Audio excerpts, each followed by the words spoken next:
Hello students, आज अपन disaster management के syllabus की बात करते हैं फर्स्ट लेक्चर में, है ना। तो उसमें अपन देखते हैं कि जो डिजास्टर मैनेजमेंट सब्जेक्ट है वो आपने पिछले मतलब 7 सेमेस्टर में पढ़ रखा है, बट जो 8 सेमेस्टर में ये भी है disaster management subject as a elective subject इस बार भी है।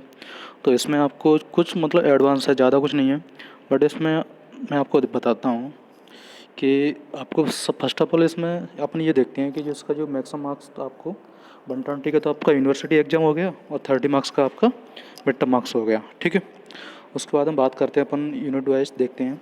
तो फर्स्ट ऑफ ऑल जो फर्स्ट में तो आपको यही दिया है कि उसके ऑब्जेक्टिव, स्कोप, आउटकम, ये आपको सब्जेक्ट क्यों पढ़ाया जा रहा है, क्या इसके स्कोप हैं, क्या इसका ऑब्जेक्टिव है ना, क्या इसके आउटकम आएंगे। तो अपन पहली बात ये करें कि आपको ये सब्जेक्ट पढ़ाने का मेन रीज़न क्या है।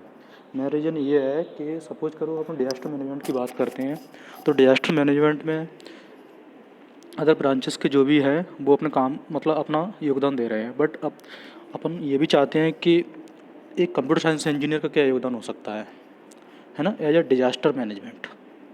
मतलब डिजास्टर मैनेज करने के लिए कंप्यूटर साइंस का स्टूडेंट क्या कर सकता है, इससे अपन को ये सीख मिलेगी, है ना।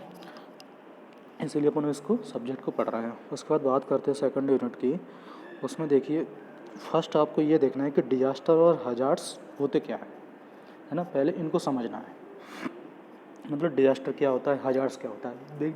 वैसे अपन देखा जाए कि दोनों सेम है ना। सेम कैसे, देखो मैं आपको एक एग्जांपल बताऊंगा। देखो हजार्ड्स क्या होता है और डिजास्टर क्या होता है। हजार्ड्स अपन बात करें, हजार्ड्स भी अपन, हजार्ड्स क्या होता है, हजार्ड एक पोटेंशियल रखता है लोगों को हार्म पहुंचाने का, मतलब लॉस पहुंचाने का। बट जो डिजास्टर है, डिजास्टर इवेंट हो जाता है ना, उससे क्या हार्म होता ही होता है, बट हजार्ड से एक मतलब लॉस होने की पोटेंशियल, लॉस होने का पोटेंशियल रखता है वो, तो उसको अपन हजार्ड्स बोलते हैं। एक एग्जांपल की बात करते हैं, एग्जांपल हम देखते हैं कि हजार्ड्स होता है ना, जैसे सपोज करो अर्थक्वेक एक डिजर्ट एरिया में आया। अगर डिजर्ट एरिया में अर्थक्वेक आ गया तो वहाँ पे कोई असर नहीं पड़ेगा लोगों को, मतलब कुछ लॉस नहीं होगा। अगर वही अर्थक्वेक एक सिटी में आ गया तो वहाँ पे स्ट्रक्चर डिस्ट्रॉय हो जाएगा, इन्वायरमेंट को लॉस होगा, लोगों को भी लॉस होगा, डेथ भी हो सकती हैं। तो वहाँ पे वो अर्थक्वेक क्या होगा, एक डिजास्टर होगा।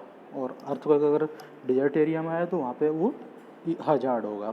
और वही अर्थक्वेक अगर उसमें आया सिटी में तो वहाँ पे क्या होगा, डिजास्टर होगा, ठीक है।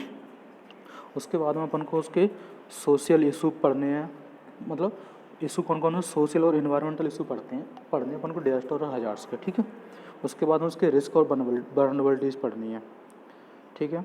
उसके बाद में अपन को क्या पढ़ना है, types of disaster. Types of disaster में जो अपने सिलेबस में है वही अपन को पढ़ना है। जैसे कि अपन देख रहे होंगे आप थर्ड और फोर्थ यूनिट में आपको उसके टाइप्स हैं। जैसे कि नेचुरल डिजास्टर होता है, एक मैनुअल डिजास्टर होता है। अब नेचुरल डिजास्टर को भी 2 टाइप्स में डिवाइड किया गया है, कौन कौन से हैं, हाइड्रोमेट्रोलॉजिकल बेस्ड डिजास्टर और geological based disaster. Hydrometeorological based disaster में आपके ये हाइड्रो और मेट्रोलॉजिकल, हाइड्रो मतलब पानी से रिलेटेड और मेट्रोलॉजिकल मतलब मौसम से रिलेटेड। बात समझ में आ रही है। तो जो वाटर और मौसम से रिलेटेड हैं वो कौन कौन से हैं, फ्लड हो गया, फ्लैश फ्लड हो गया, क्लाउड बस्ट हो गया, ड्रॉट हो गया, साइक्लोन हो गया, फॉरेस्ट फायर हो गया, है ना। ये सारे नेचुरल डिजास्टर में आ रहे हैं, कौन कौन से, हाइड्रोमेटिकल बेस्ड डिजास्टर में। उसके बाद में बात करते हैं अपन जियोलॉजिकल बेस्ड डिजास्टर की।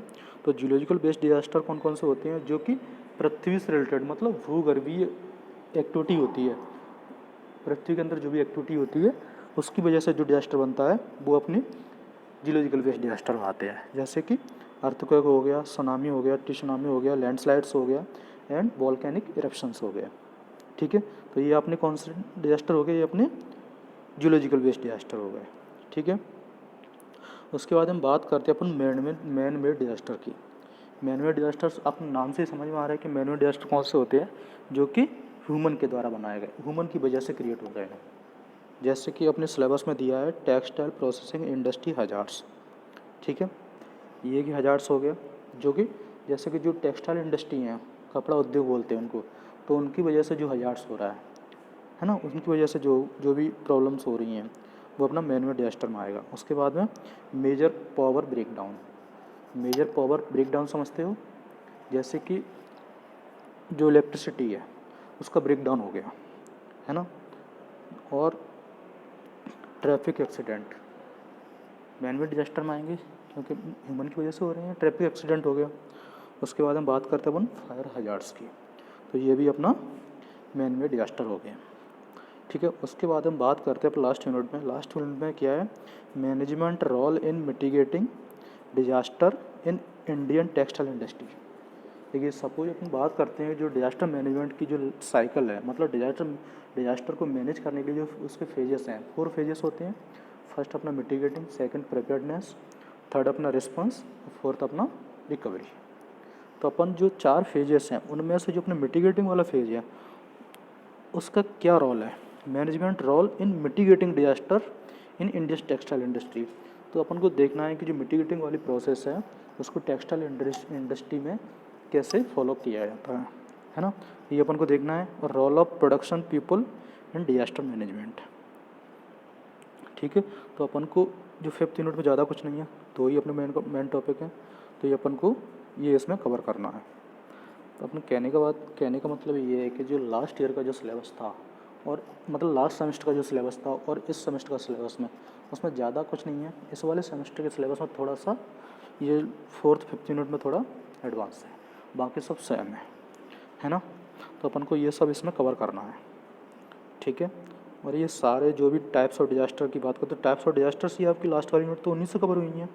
बस एक जो अंडरस्टैंडिंग डिजास्टर हजार्ड्स हैं इनको समझना है, इसके टाइप्स समझने हैं। और देखिए इसमें आपको टाइप्स ऑफ डिजास्टर के बाद में उसके ऑकरेंस मतलब कॉजेस, इम्पैक्ट और प्रिवेंटिव भी देखना है। मतलब कोई भी डिजास्टर हो रहा है तो क्यों हो रहा है, मतलब किस वजह से हो रहा है, क्या उसके इफेक्ट आएंगे ये देखना है। और उसके क्या प्रिवेंटिव मतलब उनसे क्या सावधानियां बरतना चाहिए, ये किस में आएगा अपने प्रिवेंटिव में, डिजास्टर के प्रिवेंटिव में। ठीक है, तो ये सारी चीज़ें अपन को इस वाले सिलेबस के अकॉर्डिंग अपन को पढ़ना है। ठीक है, अभी के लिए थैंक यू, आगे नेक्स्ट लेक्चर में कंटिन्यू करेंगे। ओके।